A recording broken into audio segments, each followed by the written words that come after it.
La empresa forestal brasileña Braspain invertirá 250 millones de dólares en la construcción de una planta de procesamiento de pino nacional en Rivera. La confirmación de la inversión llega meses después de que la compañía desistiera de instalar la planta cerca de la ciudad de Tacuarembó, donde inicialmente proyectaba generar unos 500 empleos. Lo va a generar, de todas maneras, pero un poquito más al norte. El presidente Orsi celebró la concreción del proyecto y destacó el trabajo conjunto con distintos organismos públicos. En su cuenta de X escribió: nada es casualidad, horas de trabajo, conversaciones y decisiones, Ministerio de Industria, Ministerio de Transporte, UTE, Intendencia de Rivera, el desarrollo, si se piensa desde el interior del país, dijo el presidente, y con visión estratégica, da sus frutos. Felicitaciones. La ministra de Industria, Energía y Minería, Fernanda Cardona, explicó que en una primera etapa la empresa generará unos 150 empleos directos y más de 400 en su etapa pico. En Rivera va a venir una planta que va a producir con pino en principio nacional, obviamente. Va a tener fases industriales donde se aplica tecnología. Es una empresa que en realidad hace 23 años que está en Brasil y es la primera planta que se va a hacer fuera de Brasil. Obviamente tiene que ver con un tema de distancias también con el vecino país y demás. Y aprovechando nuestro conocimiento en forestal madera en el norte de Uruguay. Estamos hablando de una inversión que ronda los 250 millones de dólares, así que es muy importante por Uruguay que hayamos tenido el trabajo de estos meses y que realmente se confirme por parte de la empresa eso. Y vamos a tener empleo en el norte que tanto se necesita. En la primera fase estamos planteando unos 150 trabajadores y podría llegar a un pico de más de 400 personas trabajando ahí. Por lo tanto, es una muy buena noticia que tenemos que poder comunicar a la ciudadanía. El presidente Yamandu Orsi celebró, por otra parte, la cuota de arroz que logró captar Uruguay para vender este año a la Unión Europea sin arancel dentro del acuerdo comercial con el Mercosur. El presidente compartió una publicación de la subsecretaria de Relaciones Exteriores, Valeria Zuccasi, y escribió: porque hay funcionarios que trabajan en silencio y tienen la camiseta puesta, hoy podemos gritar un gol. Y añadió: porque los uruguayos que trabajan y producen en el agro no aflojan, hoy podemos decir se puede. El acuerdo con Europa muestra sus frutos, hoy es el arroz, seguimos. Gracias, puso. La vicecanciller Valeria Zuccasi fue quien anunció esto, lo decíamos aquí en el informativo Carve. El Uruguay obtuvo el 63% de la cuota de arroz del Mercosur a Europa este 2026. En su cuenta de X escribió: hoy podemos confirmar que la cuota de arroz otorgada por la Unión Europea al Mercosur para todo el año se acabó y Uruguay se quedó con el 63% del total. Uruguay no se duerme y menos se duerme su sector productivo. Zuccasi dijo que los exportadores necesitan certezas y que ese es hoy uno de los objetivos de trabajo que ocupa la cartera. La obligación que tenemos como Mercosur es informarle a la Unión Europea 3 meses luego de entrada en vigor del acuerdo, por lo tanto en septiembre, cómo nos vamos a distribuir las cuotas. Hasta ahora no lo logramos hacer. Para nosotros lo que está sucediendo en estos días es una reafirmación de algo que defendíamos hasta el 1 de mayo, es la necesidad de distribuir las cuotas seriamente, en base a datos reales, al comercio que tenemos y a la historia del comercio entre los socios del Mercosur, para que todos podamos acceder, pero que podamos acceder con garantías. Nuestros exportadores no pueden estar más allá del chiste de estos días de quién vende primero y quién vende más. Nuestros exportadores necesitan certezas, necesitan seguridad y a eso vamos a apuntar en las próximas semanas. Esta mañana mantendremos un contacto en Informativo Carve con la vicecanciller Valeria Zuccasi para hablar en profundidad sobre estos avances del acuerdo comercial. El doctor en Relaciones Internacionales Ignacio Bartesagui sostuvo en su cuenta también de X que hay declaraciones que debieron omitirse acerca de este tema. No se trata de una competencia, es negociar para llegar a acuerdos razonables para los intereses de Uruguay con nuestros socios del Mercosur, escribió. El analista agregó que hay que ser más cautos, más diplomáticos y no entrar en intercambios sin sentido. Calma, diplomacia, moderación y debates con contenido, no festejos innecesarios. Y agregó: hasta no definir las cuotas, con este sistema algunos ganarán y otros perderán, dependiendo, dijo, de las características de las operaciones comerciales y de los montos de exportación.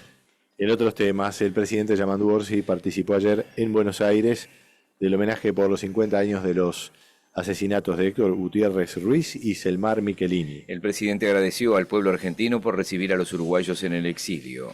Un triste recuerdo, ¿no? Porque fue un momento muy duro no solo para Uruguay, sino para la región. Y a su vez aprovecho y quiero reconocer y agradecer la solidaridad del pueblo argentino que durante tantos años cuidó tanto a nuestra gente. Porque en este caso fueron 4 asesinatos, pero no nos olvidemos que también hubo mucha gente que salvó gracias al pueblo argentino, que le dio cobijo, que ayudó. Capaz que uno de los casos más conocidos fue el caso de Wilson Ferreira y todo lo que hizo el propio Alfonsín para ayudar a los uruguayos que estaban exiliados. El exilio para las dos márgenes del Plata siempre fue una salida para sobrevivir, no solo personalmente, sino para que las instituciones y para que la memoria sobreviva. Y quiero aprovechar esta oportunidad para un profundo agradecimiento al pueblo argentino que tanto nos cuidó. La madre de la paciente de 41 años que murió tras un caso de mala praxis presentó una denuncia en el Tribunal de Ética Médica del Colegio Médico contra la ministra de Salud Pública Cristina Lustenberg y la anestesista que intervino en el procedimiento. Se trata de un caso que está en el centro del debate político porque la titular de Salud Pública rebajó de 5 a 3 años la sanción contra la anestesista, lo que ocasionó la renuncia masiva de 11 de los 13 integrantes de la Comisión Honoraria de Salud Pública, tal como hemos venido informando aquí en Informativo Carve. El presidente del Colegio Médico, Álvaro Nigemeyer, dijo al Informativo Carve que la denuncia seguramente ingrese hoy y luego se verán aspectos formales y de competencias. En minutos tendremos todos los detalles de la denuncia, dado que Informativo Carve accedió al escrito que fue presentado ante el Colegio Médico. Y esto que informábamos ayer, ¿no? La familia de Soledad Barrera, la mujer de 41 años, que murió luego del caso de mala praxis, alcanzó finalmente un acuerdo reparatorio con la anestesista en el ámbito de la justicia civil. De acuerdo al escrito al que accedimos aquí en Informativo Carve, la médica le pagó a través del seguro médico SAIP $50.000 y otros 20.000 fueron abonados por SMI para costear los abogados. La Conferencia Episcopal del Uruguay aseguró que se viene avanzando con esperanza para concretar la visita del Papa León XIV a Uruguay. En un comunicado firmado por el cardenal y arzobispo Daniel Sturla y los obispos Milton Trócoli y Heriberto Bodeant, la Iglesia Católica indicó que existe una alta probabilidad de que el Santo Padre visite nuestro país, pero al día de hoy no contamos aún con una fecha definida. La eventual visita del Papa León será motivo de profunda alegría para la Iglesia y todo el pueblo uruguayo. Estamos expectantes y agradecidos, dijo la Conferencia Episcopal. Cerca de 3.000 personas viajarán a través de las agencias al Mundial desde Uruguay, cuando la Celeste dispute los partidos de la fase de grupos el 15 de junio ante Arabia Saudita, el 21 frente a Cabo Verde y el 26 de junio con España. Las agencias ya tienen previsto planes para la posibilidad de extensión del viaje o nuevos paquetes. Según el relevamiento para el Mundial desde Uruguay, viajan menos personas por las dificultades para ingresar. En Estados Unidos y Canadá se necesita visa y en México hay nuevos requisitos. La presidenta de la Asociación de Magistrados Fiscales, Claudia González, alertó por los cambios propuestos al Código del Proceso Penal. Aquí en Informativo Carve, González dijo que falta muchísimo personal y que así no se puede seguir trabajando porque se está generando impunidad. Coincidió con la fiscal de corte, Mónica Ferrero, quien había advertido en el Parlamento que con los nuevos cambios la están llevando a la impunidad. La justicia condenó a 6 años y 11 meses de prisión al hombre de 49 años investigado por varios delitos sexuales en la zona del Prado. Finalmente, la Fiscalía lo imputó por 14 delitos sexuales que le fueron confirmados en un proceso abreviado. El hombre había sido identificado el martes por Jefatura de Montevideo y detenido en Guaná y Acevedo Díaz en el Cordón tras patrullajes. La Fiscalía de Flagrancia de segundo turno a cargo de Patricia Rodríguez investiga al relator partidario del programa Pasión Tricolor, Javier Moreira. Esto ocurrió luego de una serie de dichos tras el partido entre Nacional y Universitario de Perú, en la que los tricolores quedaron eliminados de la Copa Libertadores luego de un empate 0 iguales. Que dijo Moreira, si la banda del parque fue y los visitó y no entendieron, que vayan de nuevo en los términos en que hay que ir. Y al que no lo entienda y que no le guste que se tiene que ir, entonces, bueno, hay que hacérselo saber, dijo Moreira. El niño de 9 años que estaba en CTI luego de que una columna de alumbrado le cayera encima pasó a cuidados intermedios en el Hospital Pereira Rosell. Como consecuencia del accidente, perdió el vaso y tiene una fractura expuesta con una laceración profunda en un muslo. Esto lo indicó la familia. El niño estaba junto a su hermano de 7 años y su padre en un puesto ambulante de reparación de bicicletas en Giannatasio y Buenos Aires, a la altura de la parada 14 de Lagomar. En determinado momento un camión dobló y derribó una columna que cayó sobre ellos. Los niños fueron asistidos e ingresaron al Pereira Rosell. El menor de ellos ya fue dado de alta. 2 policías de Colonia fueron detenidos luego del hallazgo de un presunto artefacto explosivo improvisado, ubicado en una automotora en el kilómetro 128 en Ruta 1, en la radial de Rosario. Uno de ellos trabajaba en dependencia policial y al momento estaba certificado por licencia médica. el otro era eventual y ahora están a disposición de Fiscalía. Investigan una denuncia por presunto abuso sexual que fue realizada por una paciente en tratamiento en el hospital de Yum. El caso es investigado por la fiscal Solana Puglia con apoyo de la seccional sexta y también la unidad especializada en violencia doméstica y de género. El hecho habría ocurrido el 15 de abril a las 22:30. La denuncia fue radicada por Gabriela Pérez Martins, directora del hospital de Yum, el día 21 de abril, en el momento que iniciaron las actuaciones. El padre de un alumno del Liceo número 2 de Paysandú agredió a una docente y a una madre, por lo que realizaron una jornada de reflexión para charlar con los estudiantes sobre la violencia. 3 personas resultaron heridas luego de un siniestro de tránsito entre 3 vehículos en el kilómetro 95-100 de Ruta 5 en Florida. Según Caminera, el accidente fue a las 12:50 por alcance entre 3 vehículos que iban al norte. Por causas que se investigan, un camión de auxilio chocó de atrás a una camioneta y esta a su vez impactó contra la cisterna de un camión de ANCAP que transportaba combustible. En otros temas, la Intendencia de Canelones avanza en la reglamentación de choferes de aplicaciones y hoy abre un cupo inicial de 500 permisos que van a estar disponibles en su página web. Estuvimos dialogando hace minutos con Facundo Duarte, directivo de la Asociación de Conductores de Aplicaciones, y reconocía que los precios van a subir, porque se van a acercar a los del taxi. No van a ser tan altos como el taxi, pero lo que es la reglamentación lleva a que la tarifa tenga un cierto aumento.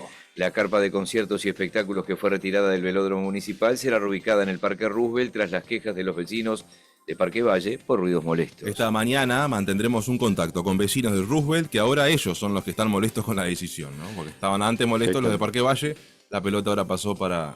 Tú molestas, él molesta, nosotros molestamos, ellos molestan. Nadie quiere, yo tampoco, la feria en la puerta y el contenedor en la puerta y menos un espectáculo de electro a las 5 de la mañana. Y a las 3, y a las 2 y a la 1.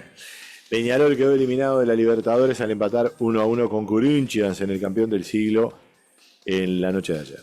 Bueno, la policía tuvo que reprimir anoche con balas de goma y gases lacrimógenos a parciales aurinegros tras el encuentro principalmente en la tribuna Cataldi. En las puertas de acceso había un cordón policial que impedía la salida de los simpatizantes, lo que molestó sobremanera a la gente que comenzó a intercambiar con los efectivos. Juventud de las Piedras empató a 1 con Puerto Cabello en Polideportivo Misael Delgado por la nueva fecha del Grupo B de la Sudamericana. Juventud depende de sí mismo y en la última fecha deberá ganarle a Cienciano en la altura de Cusco, que son entre 3.300 y 3.500 metros. Sería épico. Bueno, buena suerte. De altura. Liverpool y Racing abren hoy 19:30 en el Parque Viera la segunda fecha del torneo intermedio del campeonato uruguayo. Mañana van Progreso Montevideo City Torque a las 10 en el Paladino, Cerro Largo Boston River a las 15 en el Ubilla y Nacional Albion 18:30 en el Gran Parque Central. El domingo jugarán Cerro Central Español a las 10 en el Parque Capurro, Wanderers Deportivo Maldonado a las 15 en el Viera y Defensor Sporting Peñarol 18:30 en el Francini. Bueno, y la fecha tiene un partido que está postergado, el de Danubio y Juventud.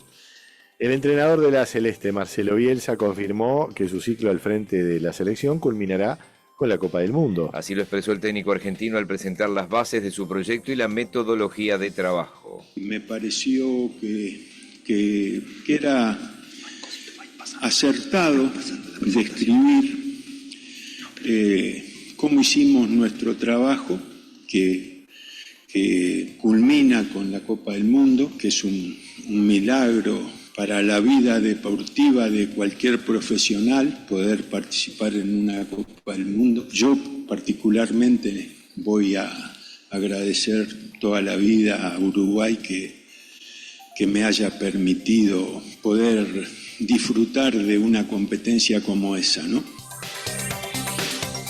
Otras noticias, el ciclista uruguayo Tomás Silva logró su tercer podio en el Giro de Italia 2026 al quedar tercero ayer en la etapa 12 que unió Imperia y Novi en un tramo de 175 kilómetros. Tremendo lo de Tomás Silva. En el básquetbol por semifinales, Nacional puso la serie 1-1 ante Aguada al ganar anoche 109-89.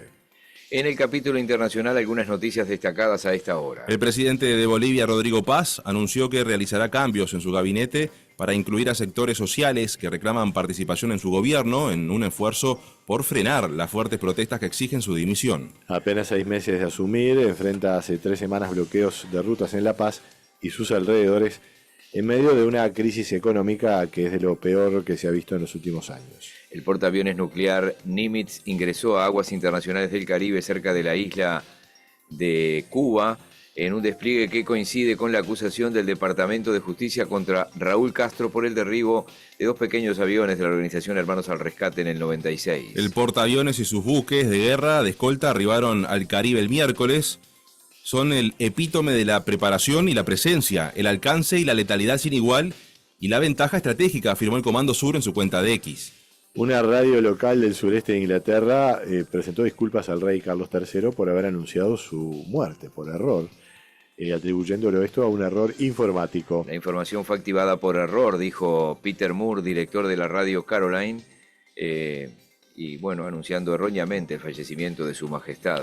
Quien el dijo, rey. respondiendo, "Excuse, I'm alive."